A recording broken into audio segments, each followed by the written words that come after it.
Bonjour, ça fait longtemps que je devais faire une nouvelle vidéo, mais je n'avais pas l'inspiration, je ne savais pas trop comment m'y prendre. Mais là, je me suis dit, je me lance.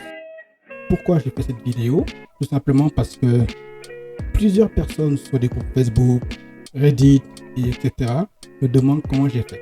Parce que j'ai atteint la liberté financière à 35 ans. Donc en fait, j'ai pris ma retraite il y a de cela 2 ans et demi. Et souvent, on me demandait comment j'ai fait, combien de temps ça m'a pris.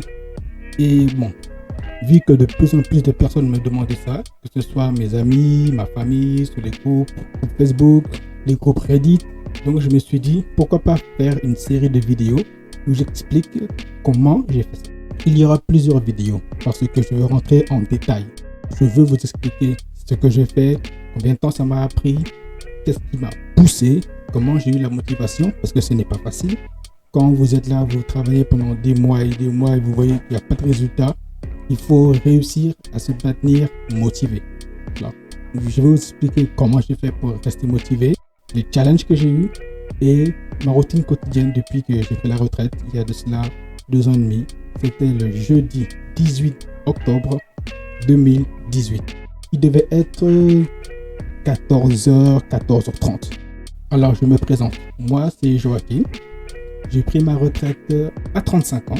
Une femme enceinte, un enfant de 5 ans. Et mon salaire à l'époque était l'équivalent de 900 euros. Oui, vous avez bien entendu. Avec 900 euros par mois, j'ai réussi à prendre ma retraite. Comment j'ai fait? C'est ce que je vais vous expliquer dans la prochaine vidéo. Non, pas cette vidéo-là, pas la prochaine vidéo, mais la vidéo d'après. La prochaine vidéo, ça sera une étape qu'on appelle le FIRE. Alors, je vous raconte mon histoire. Je n'ai pas de diplôme parce que je n'ai pas eu la chance de terminer l'université. Au début, j'étais à l'université de cinéma, ça m'a pas plu, j'ai arrêté. Après, je suis parti 2 ans en Angleterre. J'ai fait 2 ans en Angleterre, j'ai travaillé un peu. Après, je suis retourné en France et juste après, je suis parti en Belgique, 2 ans aussi. Là-bas, j'ai fait une petite formation de 4 mois en gestion des entreprises. Après, je suis rentré en France, mais je ne savais pas trop quoi faire. J'ai décidé de repartir à l'université et là, ma femme tombe enceinte. Donc, j'ai dû arrêter l'université pour travailler, faire rentrer de l'argent. Et voilà ce qui a fait que je n'ai pas pu terminer l'université. J'ai dû prendre un travail qui ne me plaisait pas. Mais alors, pas du tout. C'était pas dur physique. Enfin, si. Au début, j'avais des travails hyper physiques. Hyper physiques. Pour ceux qui connaissent, j'étais camelot. Camelot, c'est, vous savez, on vous donne un sac. Vous avez un sac à dos et on vous met environ 1000 à 2000 flyers dans le sac. Et vous devez marcher dans la rue et déposer les flyers sur chaque porte des maisons. Et des fois, vous pouvez faire 10 heures de suite pour gagner 20 euros. Donc, j'ai fait ce boulot-là. C'était le seul boulot que je pouvais trouver. Après ce boulot, j'ai fait un autre boulot qui était un peu moins, qui était même beaucoup moins fatigant, mais il était hyper ennuyeux et répétitif. Comme je n'avais pas de diplôme, c'était le genre de travail que je pouvais trouver. Je ne pouvais pas être cadre, je ne pouvais pas être comptable parce que je n'avais pas de diplôme. Pour information, j'avais fait 1 an en école d'ingénieur et j'ai dû arrêter. C'était ingénieur en microélectronique.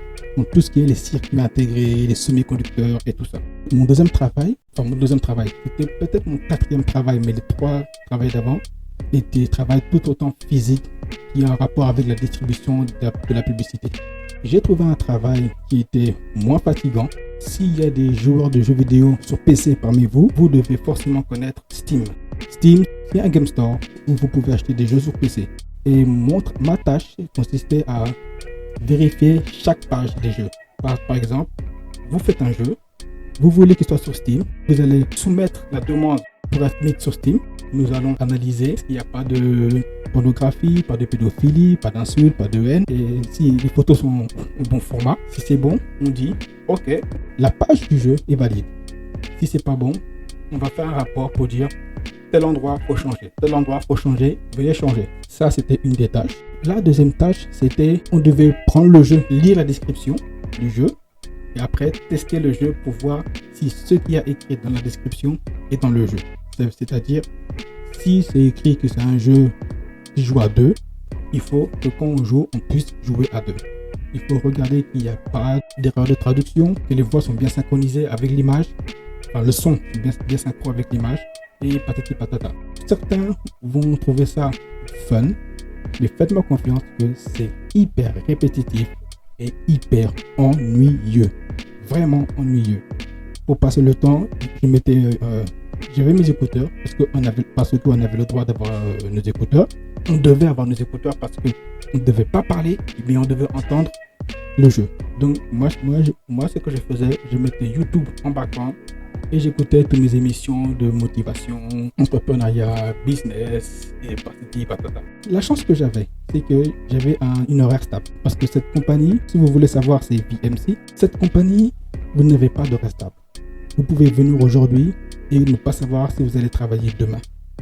Moi, j'ai eu la chance d'avoir un horaire stable, mais ça ne me plaisait pas. Certes, j'avais des factures à payer. J'avais ma femme qui était enceinte encore une fois de mon deuxième enfant. Le premier qui avait 5 ans. Quand j'ai commencé, il avait 3 ans. Après, bon, et quand j'ai arrêté, il avait 5 ans.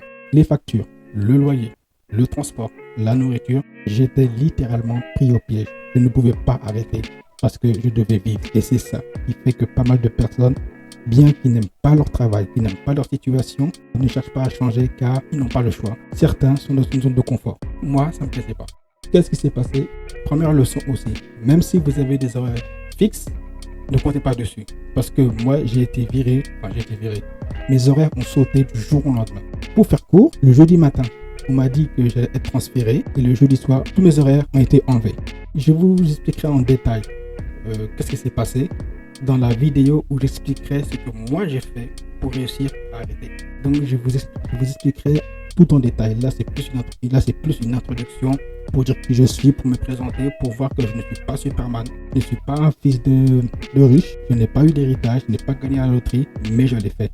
Donc, du jour au lendemain, je n'avais plus d'heures, plus de salaire. Et je ne pouvais pas avoir le chômage parce que j'avais un contrat en freelance. Pas d'assurance chômage, pas de salaire, rien du tout. Donc, je me devais de réussir mon business en ligne. Parce que moi, j'ai réussi avec le business en ligne. Je me suis dit, je ne vais pas chercher un nouveau travail. C'est peut-être l'occasion pour moi de prouver que je peux réussir dans le business en ligne. Et j'ai pris un gros risque. Je me suis dit, maintenant c'est à temps plein. Je me suis mis à temps plein.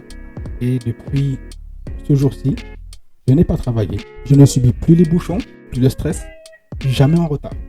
Je sors quand je veux. Je peux, souvent même je le fais. Bon, c'était avant la pandémie, un mardi après-midi, pendant que tout le monde est au travail. Moi, je partais à la salle de sport. Personne. Je fais toute la salle de sport pour moi tout seul. Je pouvais aller à la piscine. Pourquoi? Parce que j'étais libre. Pour résumer, cette vidéo, c'était pour introduction, pour vous affirmer que je suis là et je vais faire des vidéos toutes les semaines.